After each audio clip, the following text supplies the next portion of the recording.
विवादों से सिनेमा को हो सकता है नुकसान। अभिनेता नवाजुद्दीन सिद्दीकी की इस बात से तो इनकार नहीं किया जा सकता है कि रोमन लिपि में मिली पटकथा से कई कलाकारों को परेशानियां होती हैं।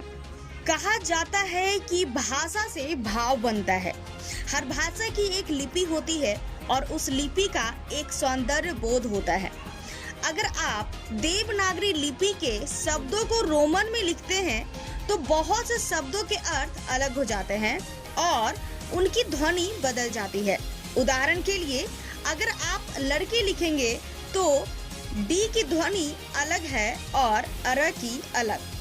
जो कलाकार अंग्रेजी पृष्ठभूमि से आते हैं उनके साथ उच्चारण को लेकर हम कई समस्याओं को लंबे समय से देख रहे हैं, लेकिन हमें यह भी समझना होगा कि हम हिंदी में जरूर फिल्में बनाते और दिखाते हैं, लेकिन बॉलीवुड केवल हिंदी भाषियों का उद्योग नहीं है।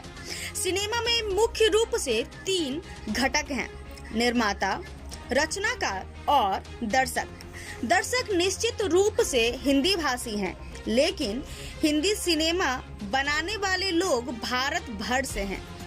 कोई आंध्र प्रदेश से है, कोई केरल से है, कोई बंगाल से है तो कोई गुजरात से है। इन्हें हिंदी भाषा भले न आती हो या ठीक से न आती हो, पर वे सिनेमा की भाषा जानते हैं।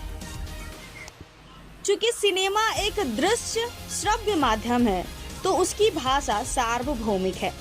हमारे फिल्म उद्योग में हिंदी नहीं जानने वाले चित्र निर्देशक हैं, कला निर्देशक हैं। ऐसे लोग हिंदी पढ़ना न जानते हों पर हिंदी समझ लेते हैं।